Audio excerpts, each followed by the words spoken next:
All right, everybody. So first of all, thank you all for coming to this brown bag talk. I just wanted to kind of say a brief words before we start. This is an event that is organized by the Mobile Gaming Lab, which I direct here at the Department of Communication. And I just wanted to kind of thank a few people who helped me organize this lecture. First of all, thanks for Dr. Jemison in the back, our department head, who helped with the catering and supporting this event. Also, Paola Mejia, my TA, and who also helped kind of with the logistics of this talk and organize everything. Thanks for staying here. And if you didn't know, I kind of have this mobile gaming lab here for almost 10 or 15 years since I arrived here, but I'm always looking for people to help and do research. So Reagan Glover, who is here, CRDM student, who's been working with me in the gaming lab for about a couple of years, and we're actually developing a collection of hardware and software of mobile gaming, like a retro gaming collection, and now I'm applying for a grant to work with the library as well, so that students can actually check out this equipment at the library. So, and we are also organize talks and do research. So if anybody, or if you know anybody who is interested in mobile games or any aspect of mobile games, come and talk to me. So without further ado, I just wanted to introduce Greg Maletic, who is Director of Special Projects at Panic.com. I learned about their work because Greg was, like, Panic is on the West Coast in Oregon, and they were coming to visit Georgia Tech, and I got an email saying, well, he's coming to your area, do you want to organize a lecture? I said, yeah, sure. I mean, it's actually, we need to kind of get, when people come to the area and share what they're doing with us. And also very interesting because he was telling me that they've been developing this mobile gaming device for about 6 years, and I'm very curious to know and learn the history of it. So without further ado, and we're gonna, Greg said he's gonna talk for about 45 minutes, and then we can open up for questions. And I'm just gonna ask if you have a question. I'm gonna give you the mic because we're recording the lecture as well. Great, well, thank you so much. Can everybody hear me okay? Excellent, okay. Well, this is what we're here to talk about. This is Playdate. We announced it back on May 22nd, I think it was, and like Adriana said, we've been working on it for 6 years, which is a very long time. I'll explain more about why it took so long, but it's important to know, if you're going to learn about Playdate, it's coming out in 2020, by the way, it's not out yet, but to understand more about Playdate, I think you have to know more about the company that makes it. Panic, we're a small company. That did not work. Hold on here. Let me try this again. There we go. There we go. Okay, that's Panic in Portland, Oregon. A lot of people think Panic is a startup because it's a fairly small company. We only have 26 people. But in fact, Panic is 23 years old. It's been around for a long time. It was founded by two guys, Stephen Frank and Cable Sasser. They were high school friends and dropped out of college together in the 90s to make Mac software. And they had two big apps. One is called Transmit, which some of you might be familiar with. It used to send files around to web servers. And then also Coda came out later. It's a tool for designing websites. And Panic has done really well with these apps, and they're very well known. They're kind of boring apps. They do kind of boring things. But what Panic is famous for is doing them with kind of a flair, with really good user interface and very attractive. And for that reason, that's been really appealing to the Mac community. And they've really ingratiated themselves to that community. And so they have a lot of goodwill built up there and a lot of recognition. Let me advance again. So anyway, I came to Panic just 9 years ago to work on, so they do these apps, but they also take on random weird projects. They were doing a consulting project for Disney for an app that you'd play while you were waiting in line for attractions. I had some background with Disney. I can talk about my experience a bit more, actually. I've got a lot of weird experience. Let's see, I went to Duke undergrad, majored in EE and CS, got an MBA at Michigan, and then went to work for Apple for about 3 years during probably the worst period ever. Right before Steve Jobs came back, I worked on Mac OS product marketing. And Right before jobs came back, I left to start a Java software company with a friend of mine. We did that for about 10 years called Zero G Software. And then I moved on to Panic. I had obviously been aware of Panic as a Mac software developer, but I just wanted a place where you got to work on lots of cool different things and had just a very laid back and easy environment. And so Panic really appealed to me, so we moved up to Portland in 2010. And like I said, we're working on this Disney app project. And right about that time, it was our 15th anniversary was coming up, the company's 15th anniversary. And we were looking for ways to celebrate it, to do something for Panic fans and customers to kind of make a thing about the 15th anniversary. So we were brainstorming ideas, and Cable Sasser, who's one of the founders, was thinking we had to do something with hardware, because we'd always done software before. And so we were thinking, well, what could we do? We thought about maybe a cool desktop clock, or maybe like a calculator or something. We didn't know what it was going to be. But what we ended up settling on was an update to an old Nintendo Game & Watch game. So I don't know if you guys remember these things, but these were big in the 80s. They were very, very fun games, and they used calculator technology to kind of just simulate a video game, basically. And so if you watch this for a minute, you can kind of see what the gimmick is. The screen, it's not a bitmap screen like we're familiar with today, where you can draw something anywhere on the screen. These are all pre-done stencils for every position where each character needs to be. And so this is what it looks like when it's all lit up. And so we thought this would be really fun to mimic this style of game, to do something like this. And anyway, so we started developing ideas. And the first idea we came up with, excuse me, we decided to turn Transmit into a game, just to see if this could possibly be done, to see if this idea worked at all. So Transmit has this famous truck and the idea of moving files around, and so we started developing this, see if we could do games that were fun in this kind of style. And so, yeah, it worked out. So we were kind of encouraged, so we thought, well, let's try and actually build this thing. And in order to build this thing, we needed a screen that could actually mimic the look of these Game & Watch games. And something that happened simultaneously also is we had the much more ambitious idea of, well, what if we delivered this game to our friends, and then a week after you got it, it changed into a different game. Like, you didn't know that was going to happen. It's a surprise. And just every week, it's a different game. So we knew we couldn't do a stenciled approach for that. We knew we had to do something that was bitmapped, where you could draw everywhere. And so we found this screen from Sharp called a memory LCD. And it's really cool. It's very reflective, very low power, and it looks like the Game & Watch screen. So we decided to move ahead with this and try and build something with it. And it's really cool. Like, you can do these 3D effects. Like, that's just black and white, but it's dithering to give the appearance of grayscale. So you can actually do nice effects with this. And we thought, well, this could be really cool, because if we just pick a screen that's like the one that's on your iPhone, I mean, iPhone screens are amazing, but you've already got one of those in your pocket. With this screen, maybe we could do something that felt different and looked a little different than what people were used to. So we went down this road and built a prototype. And so we had our game running on this little Playdate. One of the sad things is in the corner of this, you can see it says 2014. That was a really long time ago.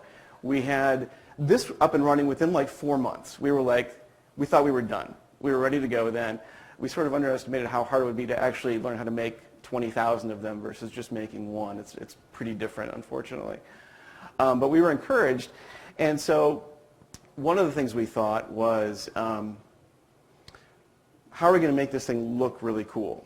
Now, separately, there's a company called Teenage Engineering based out of Sweden. It's a famous design firm. They're best known for their audio products and for these amazing music synthesizers they make. Let me just do a sidebar on them for a second, and we'll come back to why we knew them in a second. Their most famous product is this. It's called an OP1. It's a music synthesizer, and it looks like kind of a toy Casio keyboard you might have seen in the 80s, but in fact, it's absolutely incredible. It's probably, short of the iPhone, probably the coolest piece of electronics I've ever seen before. It does so many things. I'm not qualified to talk about it because I'm not a musician, but I'll just geek out on part of this here for a second. On this video, you can see they have this great user interface metaphor where on these screens, they use different colors. They use orange, blue, green, and white. If you want to adjust a green thing, you turn the green dial. If you want to adjust an orange thing, you turn the orange dial. And so all their user interface is based upon this concept. Like, so we can adjust the blue thing right now. And it's just a really powerful way to do this, and I'm kind of surprised that nobody's done anything like it before. But anyway, it's an amazing product. That costs $1,300. It's a very high-end piece of equipment. They also make these low-end synthesizers that are called pocket operators, and they have this cool aesthetic where they're unfinished. They don't have a case. It's just a raw circuit board with some buttons placed on it, and these are very popular. This is a cool stereo system they did for IKEA. Again, for IKEA, this is a disposable digital camera. I think it was $29, and you can see in the upper left corner there's a USB jack there that you can plug it in to download the photos that you take with it. And then we have, these are some more synthesizers they created. These are analog synthesizers, and the cool thing about these is when you get them, it's a big flat piece of metal, and you fold it into place, and you actually build the thing yourself. It's a really cool thing. Anyway, so Teenage Engineering. We wrote to them out of the blue. This is even before we were doing a game. We were just thinking it was going to be a clock or something, and said, we'd like help designing this thing. Would you guys be interested? And we got back immediately a one-sentence response from their CEO saying, yes, absolutely, what can we do to help? Which was exactly the attitude we wanted, because like the guy didn't mention money, he didn't mention any sort of business deal or that they were too busy. He just wanted to be involved with something cool, and that's what we wanted to do also. So it was a really good fit that way. Let's see. So here's what we had at this time. We had this 3D printed case that is, we had a really bad 3D printer then, so it looks sort of Flintstones-esque in sort of its primitiveness. But anyway, we had this. We showed this to Teenage Engineering along with some ideas of what we thought it could be, and they came back with this rendering. And so this blew us away for a couple of reasons. Well, I remember my first reaction was the orange is really cool, but my second thing was that has a crank on it, and we definitely have to have a crank. Like, that was an incredible idea we hadn't thought of before. That's what makes us not a Game Boy. If we have this thing on the side that makes it seem different, makes it look different, and yeah, it's a gimmick, but it's also a really good gimmick that could actually be kind of fun to use in various gameplay situations. And so we kind of latched onto that very quickly. The third thing we noted is it was really thin, what they drew, because our prototypes were probably twice as thick as this. This is about 8 millimeters thick, and we were kind of going for 14 to 16 or something. So we kind of took that on as a challenge to figure out how we could possibly make it that thin, because we liked how it looked. So we went through several design iterations with them. This was a little version with a kickstand. Here's a really cool one that has more of a dial on the side than a crank. I really like how this one looks. They made some wooden prototypes in different colors and shapes and sizes. Here are some, I don't know if you guys can see this well, but they have these kind of wacky D-pads. The D-pad's the directional thing, the four-way directional thing. They have like 8 points and various things that probably would never work, but they were cool ideas.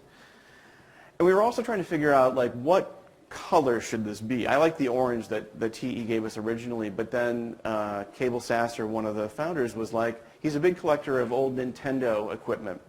And in the office, he has a Famicom disk system. And what that is, it's one of the original Nintendos, but it has a floppy drive on it. And this was only introduced in Japan. The idea being that you can go to a convenience store and download games onto it and take them home versus having to buy a whole cartridge, which is much more expensive. And the idea is great. They only did it in Japan, though. But he has one. And he said, you know, I've got this thing, and we have these discs it uses, and this yellow is really good. Let's try and do this yellow.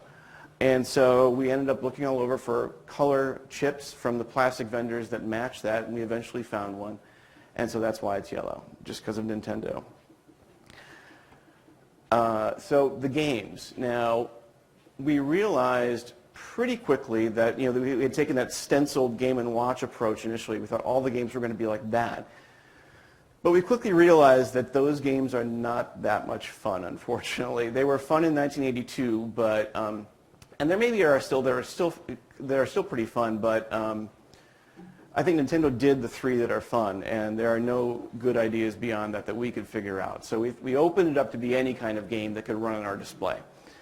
We also thought that we couldn't probably develop this device and write all the games for it as well. So we wanted to get some other outside developers involved to help us out. So we took it to some various prominent names in kind of the indie game development scene.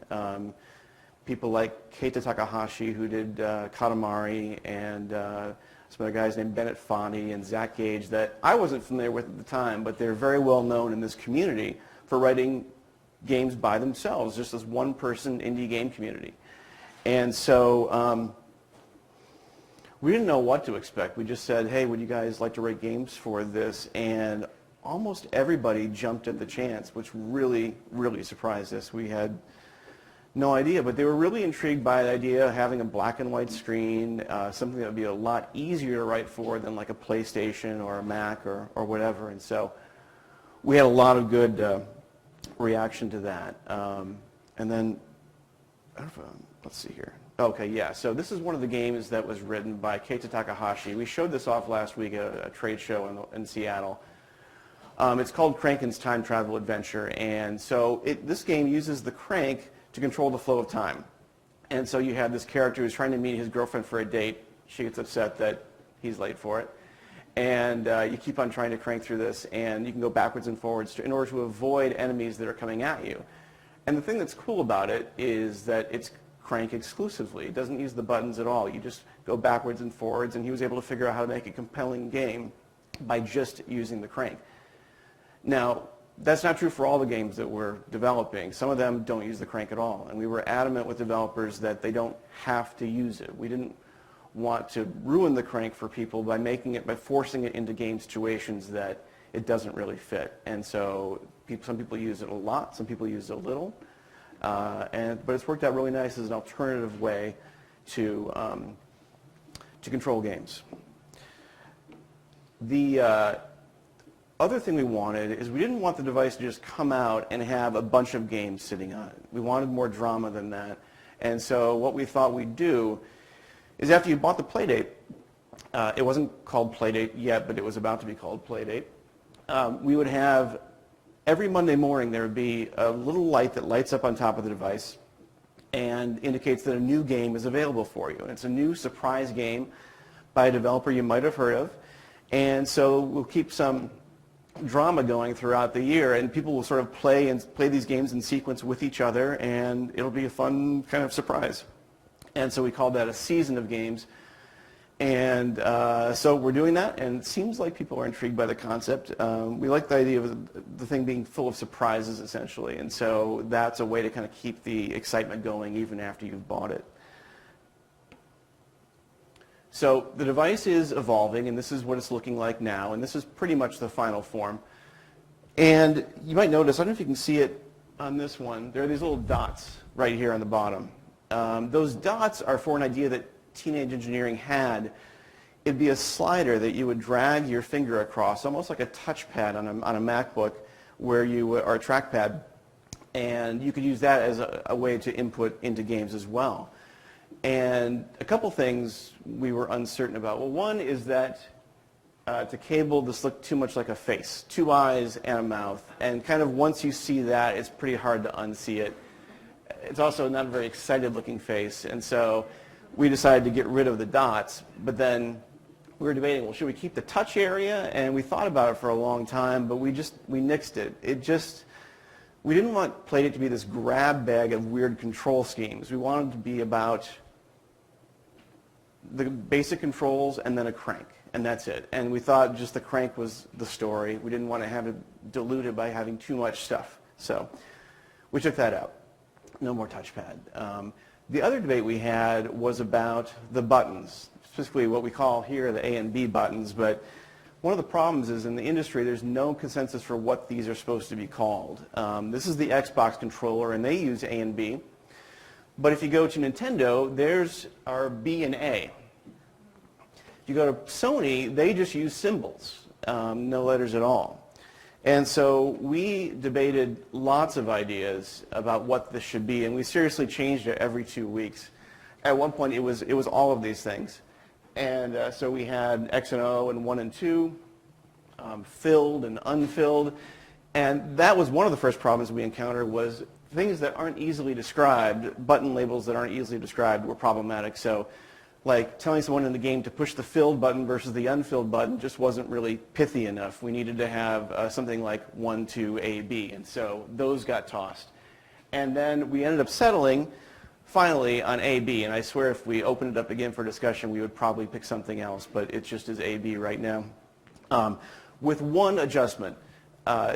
On a Playdate, it's just easier to push the right button. That's just where your thumb is. It's an easier button to push, and so that's the primary button in the UI to select things in menus or to advance through a game. And it kind of drove me nuts to think of our primary button as being B. And so we ended up flipping them around. So A's on the right, B's on the left. And it looks a little crazy, but it makes more sense in practice. And this is actually exactly how Nintendo has always done it. And I always wondered, why did they go BA? And now I completely understand why, but that was always a mystery to me. Another thing was, so we have a power button on top, a lock button, just like an iPhone does on the top. And so when you push that, it acts like it's turning the device off, but it doesn't really. I mean, your iPhone is still doing a lot of things, still downloading stuff, still looking out for text messages, etc. And we're the same. We go into kind of a low power mode, but we're still doing stuff. And but occasionally you need to be able to restart the device, like literally turn it off, mainly if the device crashes or gets into a bad state. And this obviously happened a lot at the beginning of the development cycle where the device would crash all the time. And so you had to reset it. And for that reason, we have this little reset hole. Inside the place where the crank tucks away, there's a hole inside there that you can use a paper clip to push to reset the device. And so separately, I'll just mention that this is the bottom of our device. It has USB, headphone, and microphone there on the left. And so we were sending these playdates out for developers to use them, and they had to reset them all the time, and we just told them we'll put the paper clip in the hole and it will reset it. And people were saying it's not working. I do it and nothing happens. And of course they were sticking it in the microphone hole because it looks exactly like a hole you should stick a paper clip in. And so we thought about what to do. It also destroys the microphone in the process. And so we thought, well, we could put the word mic on the side. But then we also thought, well, what if we just use a different pattern of holes to look like a microphone? And so we tested a bunch of ideas for what this could look like and eventually settled on just adding 2 more holes to the side. And now it no longer looks like a reset hole with a paper clip. It looks like something else and kind of like a microphone. So since then, it seems like we fixed that problem. Another issue was the D-pad itself. Now, the D-pad is the directional thing on the left. The tricky part there is that most controllers are very thick. They're like this thick, and so there's a lot of room for the D-pad to depress as you're using it. We don't have much space at all. We have about 8.5 millimeters, and then actually less than that because the battery is directly behind the D-pad. So we have gone through, I think, 6 different redesigns on the D-pad to make sure it feels satisfying, even though there's so little space for it to be there. And I think we finally cracked it, but that's been a big problem. We also had this thing where we thought we had it solved, and about a month after we got the prototypes back, we realized that the diagonal directions didn't work. Our test app didn't test diagonals initially, and so we thought it was great, and then I programmed a game that had 8-way direction, and it didn't work at all, and none of them. So we had to go back to the drawing board on that too. Now, separately from Playdate, this game Firewatch showed up. It was by some friends of Panic that we had known for a while. They were working on this beautiful game set in the weird location of a Wyoming national forest. And they wanted to release it for PlayStation and Xbox and so on, and they needed money to develop it and to market it. And Panic is the sort of place where if it's a cool sounding project, they will want to do it. And so the game sounded really amazing, and we wanted to get into games. Obviously, we were doing Playdate, although we hadn't announced it yet. And so we decided to become the publisher for Firewatch. And it came out about 3 or 4 years ago and did really, really well, and gave us a lot of credibility, which is helping with Playdate now. it was one thing to be, the maker of Transmit and coming out with a handheld game, but being the publisher of Firewatch really helped us a lot in terms of giving us some credibility. Let's see here.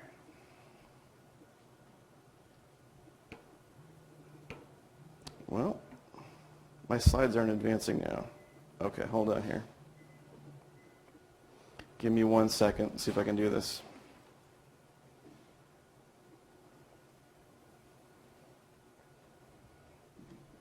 Is the laptop still running? I apologize. It is.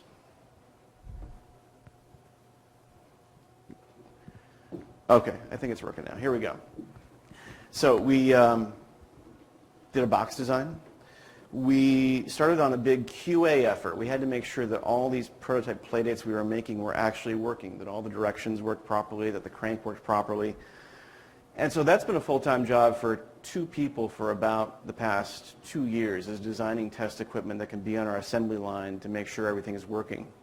Let me mention just something about our team for a second. We started off with just one person back in like 2014 who knew something about hardware at Panic to design the first generation of Playdate circuit board.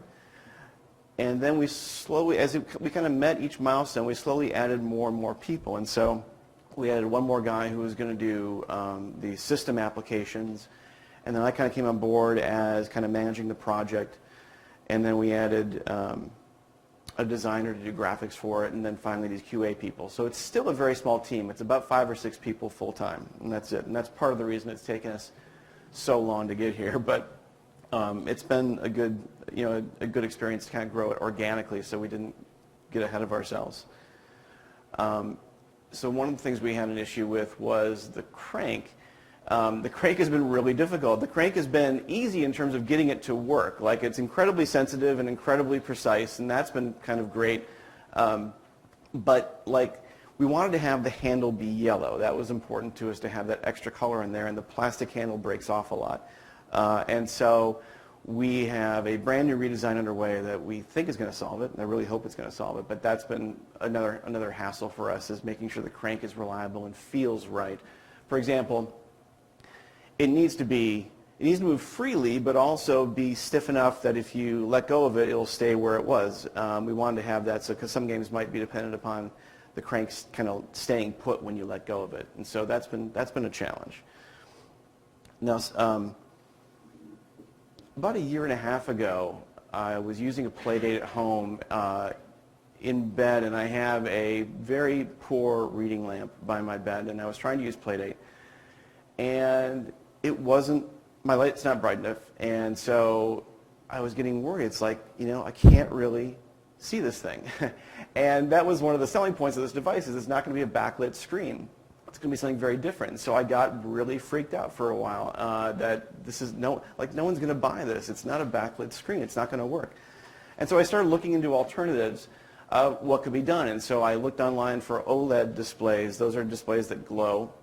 And but I couldn't find anything that was a similar size or resolution, so that was kind of a non-starter, unfortunately. And then I was talking to Cable, our founder, and I got him scared too. And then we looked at various technologies. There's actually technology for lighting the display. You can't backlight it because it's opaque. It doesn't work. And so there's a side lighting technology that will light the screen from the side, and we tried it. And it works. It lights it up. But the problem is it makes it look kind of cheap. It looks like, the display you see at the Chevron gas pump when you're there.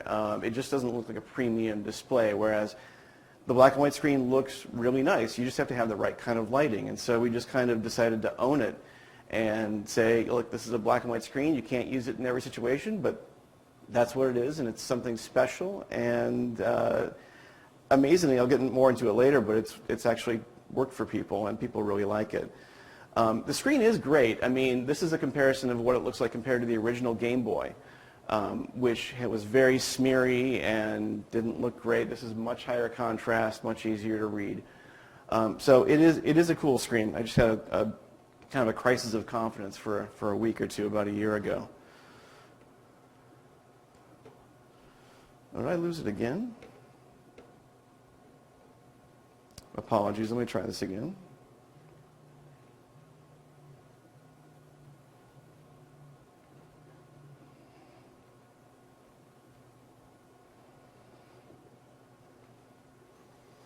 Okay, I got it back.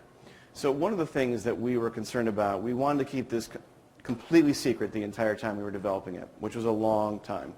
And we were really concerned about having a public failure with Playdate. We didn't want to have it come out or have word leak about it or announce it too early and then have like 3 more years transpire where we tried to knock out all the bugs. We wanted it to come out and be done and ready to go. And so we'd always had that thought in mind. But then something changed at the Game Developers Conference last year. Well, it's not working again. I'm sorry. I don't know why it's not working reliably here. Maybe I should get the other, oh, there's a clicker over there.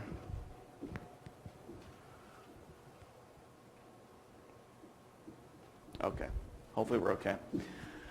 So Edge Magazine, we were at Game Developers Conference last year, and Edge Magazine is really well known in the video game industry. It's probably the most prestigious magazine there is, and what's interesting about it is it's only a magazine. They have no website. They're subscription only. And we showed them Playdate, and kind of way beyond our expectations, they loved it and really thought it was amazing, and they wanted to feature it in a cover story, which blew our minds. We never thought that was possible. We thought we might get a couple of paragraphs somewhere. And this put us in a quandary because they wanted to put us on the cover 8 weeks from then, which was way sooner than we wanted to do it. We weren't ready yet. We were pretty close. Like, we got a lot done, but it is sooner than we had planned on. So this was a big debate for a while about whether we pre-announce. And ultimately, we decided for a couple of reasons we were going to do it. One is that Cable is a huge fan of Edge Magazine and has every copy on his shelves at home and really wanted to be on the cover. And the other was that we just thought it would be a huge motivator to get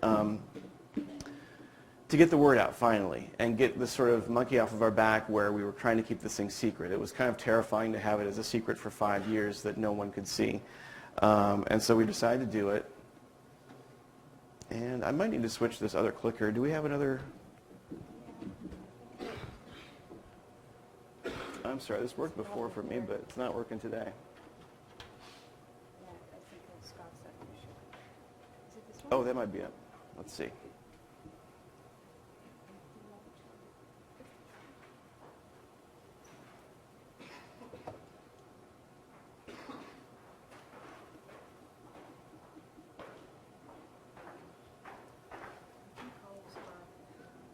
Or I can just stand Okay, here. maybe I'll stand over here for a little while. So this was our cover. This was what they did in May. And it was kind of amazing. I mean, it got a lot of attention, way more attention than we were ever expecting. Let me advance that here.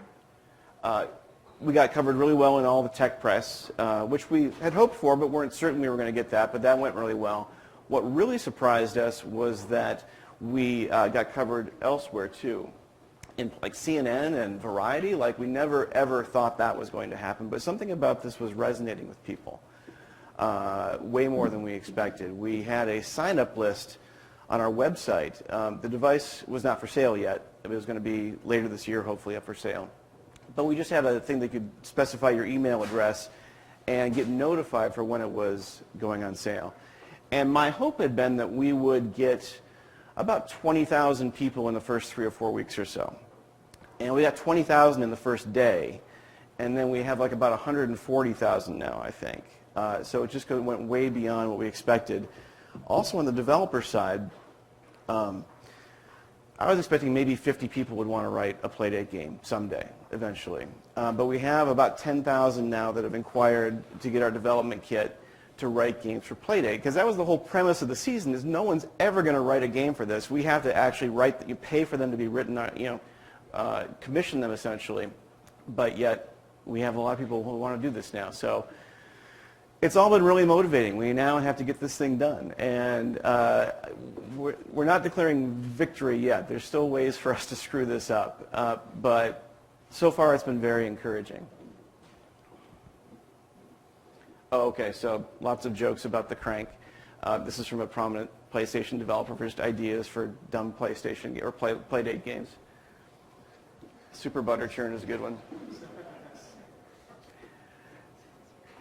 And this is a guy in Japan, just to show you how this is sort of taken off. He built his own Playdate. He had I think it's maybe an Android tablet, and somehow he attached a crank thing to it. And he even wrote his own version of Crankin's Time Travel Adventure, the one game that we've shown. And you can see in the caption, he says, "I made it because I cannot wait until next year." And so there have been fun things like this. Somebody built a Lego Playdate.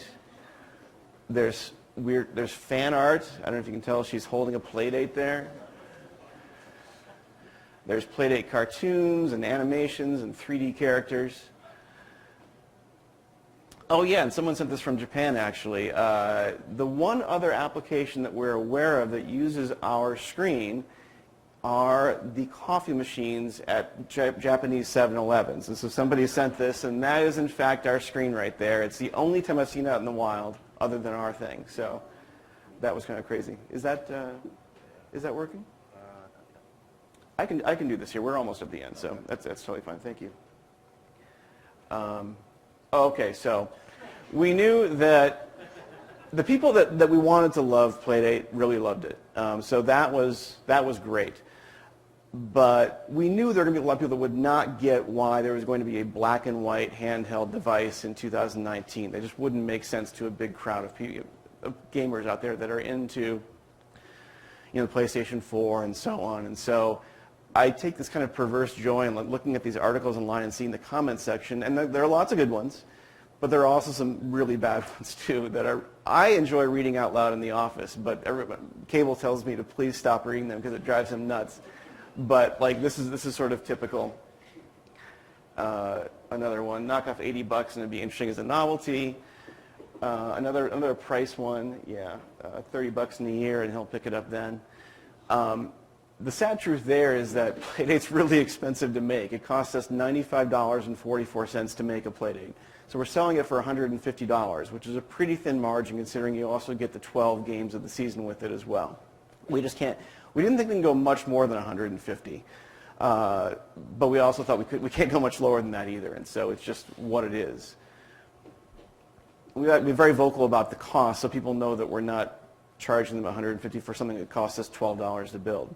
And one of the sad ironies is that really nice color OLED screens are about $3, and our screen costs $12. It's so much more expensive than any current technology screen. But it's what we have, and so we're going with it. This is a very typical type of concern. Why would they come out with something this ancient looking? And then this is what happens when hipsters get to design things is also a good one. So, but we also had lots of good comments as well. Gary Whitta, who is the writer of Rogue One, the Star Wars movie, so I think saw a lot of this negativity and had this very nice comment. John Gruber had this effusive comment that I wouldn't have said myself, but the story is about Playdate, the most amazing and exciting product announcement for me since the original iPhone. And for me is the key phrase there. He's not trying to say it's the iPhone. It's not the iPhone, but the fact that I think he got excited by the fact that a small company can come out with hardware in a world where pretty much it's just Google and Apple and Sony and Samsung, and that's kind of it. And so I think that's the part he's talking about there. And we saw some very nice things like this also, where it's like, I'll let you go ahead and read it, but people seem very inspired by it, and that's been really motivating for us to try and get this thing out and get it perfect.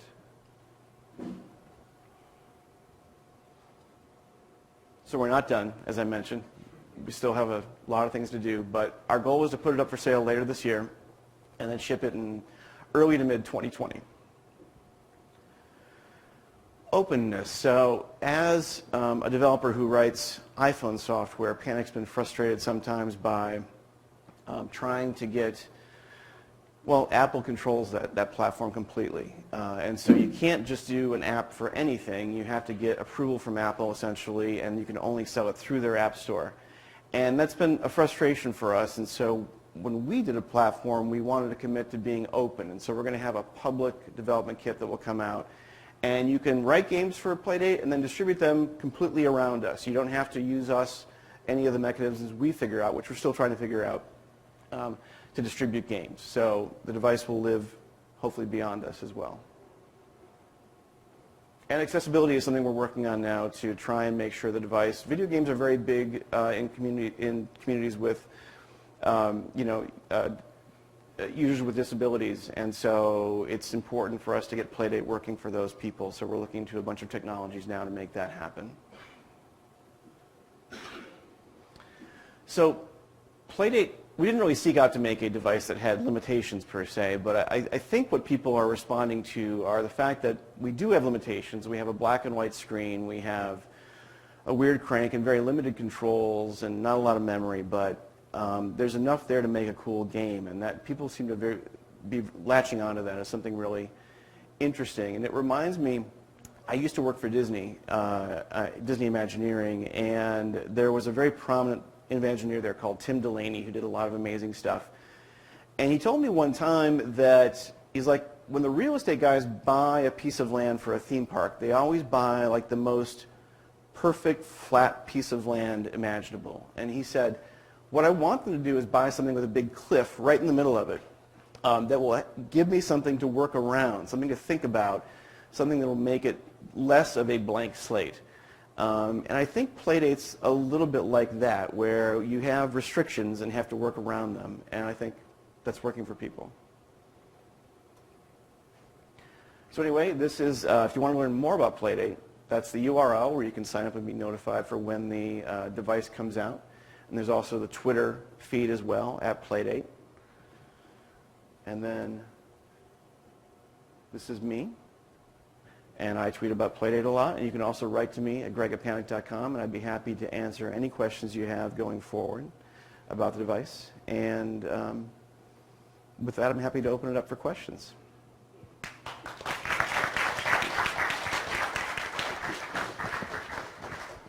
Thank you, Greg. I think for me, at least, it was very enlightening to see this, because at least from a communication perspective, we normally here we study the ready things, right? We get the devices and study how people use them or how they affect society, but really learning about the development process and the brainstorming and the failures also that you have, it's very interesting.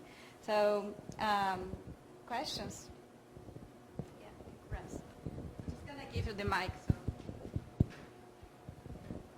Okay, hello. So I was wondering, I guess, if there's like a really good game that someone likes through the subscription, is there a way to save that at all, to preserve that, to keep playing it after that week or month? Or yes, absolutely. So the games accrue week to week. It's not just that game. They don't go away. Now, we actually had this debate for a long time what we should do. For a while, we were committed to the idea that the device should become that game for the week, and everyone's playing that game. You can't go back and play last week's. You would get them at the end of the season, but just each week would be one game exactly. But we're sort of worried about upsetting people that just got a game and just want to play it some more and taking it away from them. So we're not going to do that. It's going to be just accruing.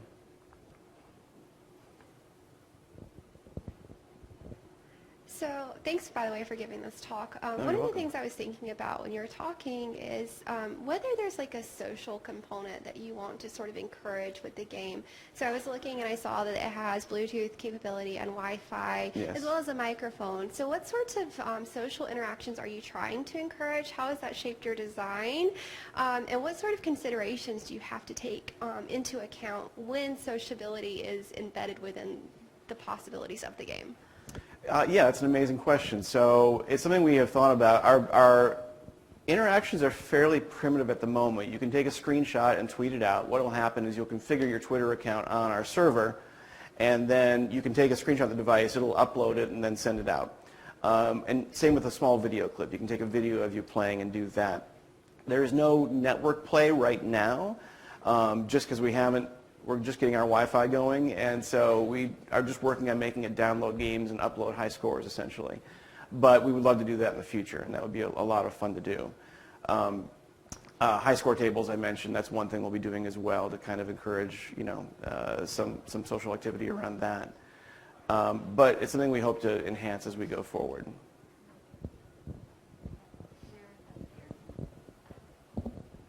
Hi. Thank you for giving the talk, by the way. This was really awesome. Oh, great. You're welcome. I was just wondering what programming language the games were developed in and how you guys determined which language you wanted to use for Playdate. There's two languages you can use. One is C. If you want a really high-performance game, that's the best way to go. And then we also have a Lua-based API. So if you want to write a game in Lua, which is a scripting language that a lot of game developers are familiar with, you can do that as well. Or you can combine the two as well, write most of it in Lua and the performance-sensitive parts in C. We chose Lua because I think there's a runtime that works well on the CPU we chose, and also a lot of game developers knew it, and so that seemed like a good rationale. And so we'll have more in the future, but those are the two we have right now. Thanks for giving the talk. And looking at it, it reminds me a lot of the retro games that I played, growing up. And a big part of those, or at least a big part to me, was finding the Easter eggs or little hidden surprises. Mm-hmm. Are there any plans for that in Playdate? Well, certainly developers are free to do things like that on their own. We haven't actually talked about it yet. We're sort of worried about getting the thing working in the first place, but we will probably there'll probably be something in there that will be interesting, like hold down both buttons and crank 7 times, and it'll do something crazy. So it's very possible. Hey, Greg, I have a question about the age range of users. Yes. Are there any considerations about the youngest person that can use it, and also the content in the games from a violence perspective or whatever? What's Panic's thoughts on that? It's a great question. So we have the indie gamers that we have sort of commissioned to write games tend to write games for people like themselves, and that means 20-somethings and 30-somethings, and that is what most of our games are like. Now, they're not inappropriate for kids. There's not violence in them, or at least not any overt violence. There's not any swearing or things like that. We've made sure that that doesn't occur in our season games. At the same time, I wouldn't necessarily say the games are perfect for, say, a 7-year-old. I mean, I think they might just be a little bored, as opposed to they won't be offended. They won't be exposed to bad things. And so it's one of the things we have to message is that it's a very fine line between making this seem fun and playful, but also not necessarily a toy for kids. Now, that said, we would love to do like a season in the future that has more kid-oriented games in it. So there's a possibility of doing that in the future, but this first season probably won't be exactly like that. So we got to figure out how to message that well. I've got 2 questions for you. Can you use the mic, Yeah. please? Where's the microphone? Yeah. Thank you. 2 questions. What's the resolution of the screen itself? It's 400 by 240. Okay. And so you've talked about 2 game development environments, C and also Lua. Yes. Would there be any potential for doing a low-threshold game development environment that kids could use to actually develop games for the platform? We are definitely investigating stuff like that. We don't have anything to announce yet, but we have some solutions. We want to make it really approachable for everybody to write a game, even if they're not a developer. So we have some ideas, but if you have any specific ideas, I'd be happy to talk to you about those as well. Well, I do. Okay, yeah. I figured that was leading somewhere. Okay. I'll meet up with you afterwards. We can talk about it. Thanks a lot for showing all the development shots of the different iterations of the hardware and screens and everything. It was really interesting to see. And it seems like a big shift in the project was from making a game to making a platform. Yes. And I wonder if you could talk more about that and what are the different design considerations and just how did that shift the project? And I mean, it seems like right now it's very open and inclusive and captures people's imagination, and so there's some real obvious benefits to the platform, but I wonder if that's why you decided on that, or yeah, I mean, it definitely probably tagged 3 to 4 years extra onto the project by doing something like that. If it was just going to be one game, we would have been actually probably done quite a while ago, but corralling a dozen developers to write games for it, making sure there's a public development kit for it, it's a lot of extra work, and I wish I could say that was more of a well thought through decision, but it was more just like, wow, that sounds really cool, let's do that. And that's how it happened. And we were kind of aware that it was going to make it a lot harder, but it seemed closer to our hearts in terms of what we wanted. We wanted to have a device that everyone could participate in and wouldn't be just finished when we shipped it. And so that's what we did. I don't know if that answers your question or not. Okay. Thanks.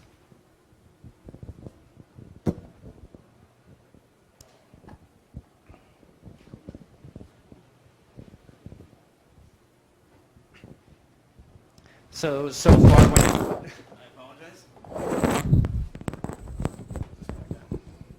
I completely knocked the clip off. I'll just talk like this for now. so far when you've been talking about the social aspects behind the play date, you've been mainly concerned with how it relates to online discourse or being able to upload things, but is there any consideration, any investigation being done into possible local multiplayer, like for instance maybe connecting two for a game or having two people play on the same one using the crank, the other using the buttons? Oh yeah, we definitely have thought about it, but not really had a chance to pursue it yet. So we would love to do things like that, especially I can imagine it being fun with a bunch of people in a small area playing games or just happening across each other and having some sort of interaction take place by two playdates that just happen to be near each other. So there's a lot of potential there. We haven't had enough bandwidth to look into it yet, but I think that's something that could happen. I forgot to mention, I've got one here. This is what it looks like. It's very small. It is about the size of a deck of Post-it notes, actually, which we didn't even realize until 3 weeks ago. It just happened to set it on top of one. It's like, oh, because we've been struggling to figure out how to describe to people what size it is, but that's exactly the size it is. So if you'd like to check it out after this is over, just come up and you can check it out. One more question about the development. You know, it started as a side project, passion project. Yeah. And lots of design firms do stuff like that, and then that turns into, you know, business product. What was that shift like in terms of making the business case for further investment, or was it really casual, or? It was very casual. It's one of the nice things about Panic. I mean, I guess we're responsible enough to not like dig ourselves into a hole, but we. Once we saw the teenage engineering rendering, it felt kind of real to us at that point. We thought we had enough of it working, and we thought this would be really we wanted to own one of those, and so we thought we're going to pursue this, and so that was kind of where it flipped into becoming a real product. In terms of costs, I actually approached the two founders about, I guess it was a year and a half ago, and I said, I'm going to total up all the costs because we know what each unit costs, but we haven't done a good job of tabulating all of our fixed costs, all of our development costs. And they were like, don't do that. Like, we don't want to know. We're doing this, and we don't want to know what we spent on it. So fortunately, we've been responsible enough. We run a very small team and run it pretty efficiently. And so it hasn't been a crazy amount of money. But one of the nice things is we have enough other things going on at Panic to finance this, to do something like this. We didn't have to go to Kickstarter also to do it. Not that there's anything wrong with Kickstarter. Kickstarter's amazing. But we didn't want it to be like invest in our project that is maybe or maybe not going to ship. We wanted to be done. And that's the attitude we've taken. So we wanted to self-finance it for that reason. So, hi. Oh, yeah. So, yeah, that was the impression also that I and some of my coworkers got when you guys first announced it. It's more that you guys are doing it because it's fun than necessarily to make money out of the project, which is also kind of cool. So my question was more about like the hardware, and I was wondering if you can share maybe a little bit about the battery life expectancy of the device, or maybe some about like the CPU architecture that you chose, or memory constraints. We're using an ST Microelectronics Cortex M7, if that means anything to you. It's an ARM-based chip. We have 16 megs of RAM and 2 gigs of flash storage. It's got a microphone built in, a mono speaker built in, a headphone jack for stereo output, and Wi-Fi and Bluetooth. Trying to think of what else is pertinent or interesting. Battery life? Oh, battery life, yeah. It's got a battery. And we honestly don't know yet. We think it's going to be pretty good. The device is very low power. But I'm reluctant to say anything yet because it goes all over the place based on what build of firmware we're running. We also don't have Wi-Fi working the way we want to yet, and so how often we check on Wi-Fi will definitely affect battery life. So we haven't said yet. We will definitely say before we put it up for sale what the battery life is. Thank you. Thanks.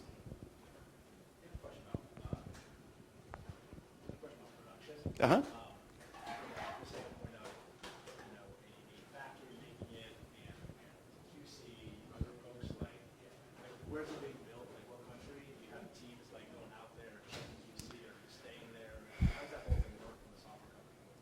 Yeah, so we're building it at a company called S&O, Sharp and Onkyo. It was founded by those two companies. It's in Malaysia. And so we found it via Teenage Engineering, actually via a consultant that they pointed us to that has been doing mechanical engineering for us and also our manufacturing consultant as well. He's worked on dozens of projects, and he's been invaluable because we didn't know how to do this, obviously.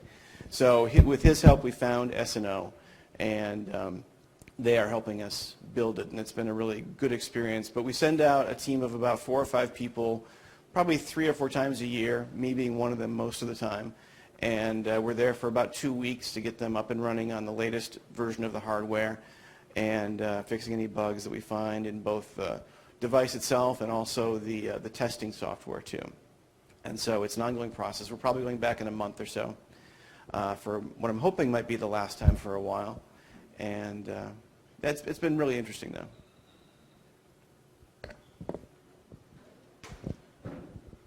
So one thing that I've told people about the Playdate, and one thing that always seems to come up is is the crank used to charge the battery? And I was wondering if you guys yes. discussed that as you were making it.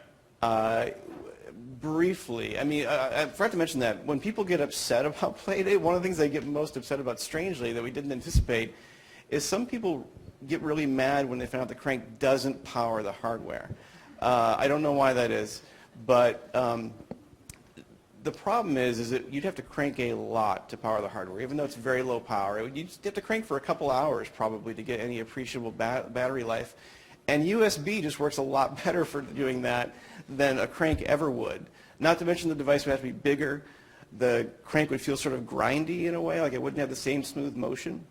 And so it's something we discussed for 5 or 10 seconds and kind of abandoned it eventually. We knew it wouldn't work better than charging via USB-C. So it's a fun idea, but not that practical. Any other questions? All right, so if we're done, thank you very much, and thank you all for coming. Thank you. Thanks for coming.